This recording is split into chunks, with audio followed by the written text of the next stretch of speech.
Salut l'équipe, revenons sur le film Men de Alex Garland. Dans cette vidéo, on va tâcher de revenir sur la fin du film et sur un peu tous les sujets qu'il aborde. On commence dès maintenant cette vidéo, let's go! Chose incroyable mais vraie, on est plus de 1000 sur la chaîne. Je n'ai pas les mots pour vous remercier, mais sachez que ça vient du fond du cœur. Merci.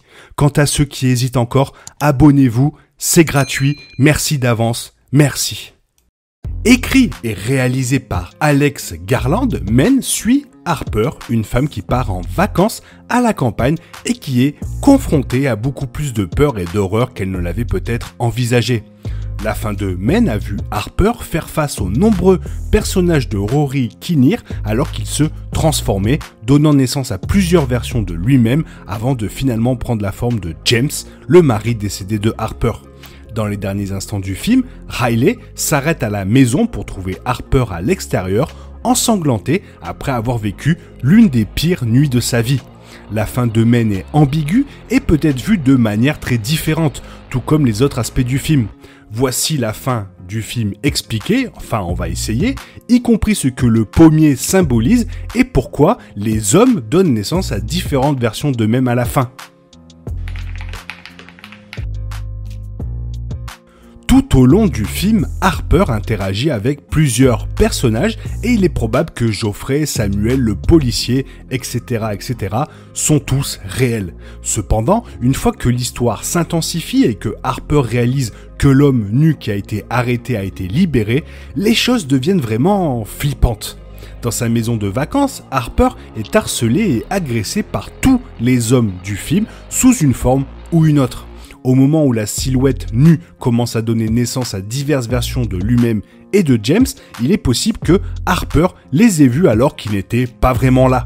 La peur et l'appréhension qu'elle ressentait étaient réelles, mais les scènes d'accouchement en particulier auraient pu être une manifestation physique de ce qu'elle traversait et du cycle de traumatisme provoqué par les personnages masculins de sa vie. Finalement, le film d'Alex Garland est ouvert à l'interprétation. Le film a beaucoup d'images bibliques. Quand Harper arrive pour la première fois chez Geoffrey, elle cueille une pomme. La réaction immédiate de Geoffrey est de lui dire qu'elle n'aurait pas dû prendre le fruit défendu, puis implique que c'est finalement une blague. Le pommier est au centre de l'humanité. Il est censé signifier le péché originel d'Adam et Ève. Dans le cadre du film, Harper mangeant la pomme n'est pas considéré comme un péché. La réponse presque menaçante de Geoffrey se révèle être une forme de contrôle. La silhouette nue qui hante Harper tout au long pourrait refléter Adam ainsi que le pouvoir qu'il détient.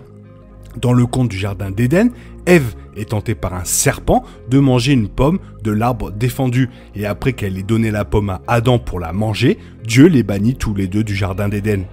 Tout au long de l'histoire, Ève a largement assumé la responsabilité du bannissement et Men développe cette idée de blâmer et de faire honte à Harper pour les actions et les pensées des hommes qui l'entourent, y compris son mari. C'est traumatisant pour Harper qui n'est pas responsable de ce que les autres font dans le film. La figure nue est une représentation de la renaissance et de la fertilité de la nature. Vous avez remarqué à quel point les jardins et les bois qui entourent la maison sont luxuriants et dynamiques ? Un contraste frappant avec les endroits plus mornes et délavés de la ville. La renaissance est représentée dans Harper face au blâme qui lui est imputé et face à James à la fin.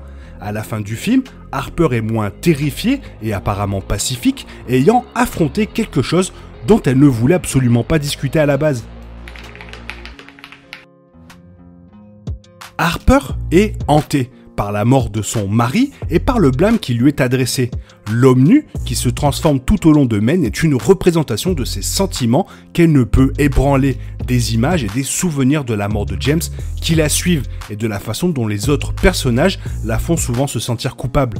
L'homme nu la regarde souvent, essaie d'entrer chez elle sans son consentement et la poursuit, un rappel constant de la façon dont Harper, en tant que femme, ne peut échapper aux pressions sociétales, à la peur et aux critiques. Elle ne peut pas être libre d'exister simplement et d'être seule. La peur et le traumatisme sont un lourd fardeau à porter et la présence constante de l'homme nu est une manifestation physique de la façon dont Harper, peu importe ses efforts, ne peut pas fuir. L'horreur corporelle est l'une des choses les plus horribles dans le film. Geoffrey donnant naissance à l'homme nu, James et une poignée d'autres suggèrent que le cycle de traumatisme infligé aux femmes par les hommes est générationnel et apparemment sans fin. Chaque homme dans le film a blâmé Harper pour quelque chose. James a utilisé la violence émotionnelle pour que Harper se sente responsable si quelque chose lui arrivait, tandis que l'évêque a accusé Harper d'avoir du pouvoir sur lui, la blâmant pour ses propres désirs. Le film implique que ces comportements sont appris, enseignés à chaque génération, c'est pourquoi la scène de l'accouchement s'est poursuivie. Cela montre finalement comment cette misogynie affecte les femmes et façonne leur expérience dans le monde, où l'on a souvent l'impression qu'aucun endroit n'est vraiment sûr. La fin du film est un peu plus compliquée, mais pas non plus définitive dans son interprétation.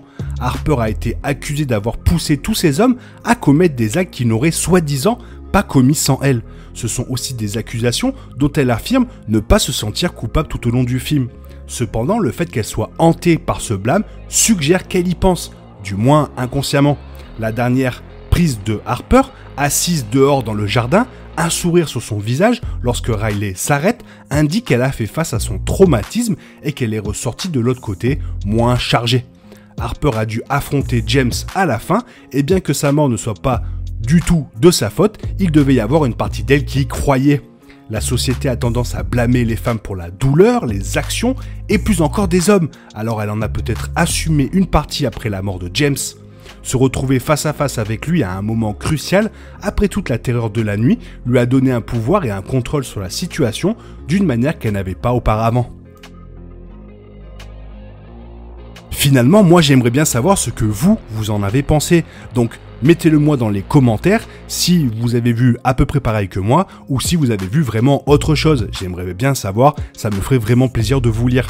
Sinon, j'espère que la vidéo t'a plu. Si elle t'a plu, n'hésite pas à la liker, t'abonner, la commenter, la partager. Ça m'aide à référencer la chaîne sur YouTube. Je te remercie d'avance. Merci.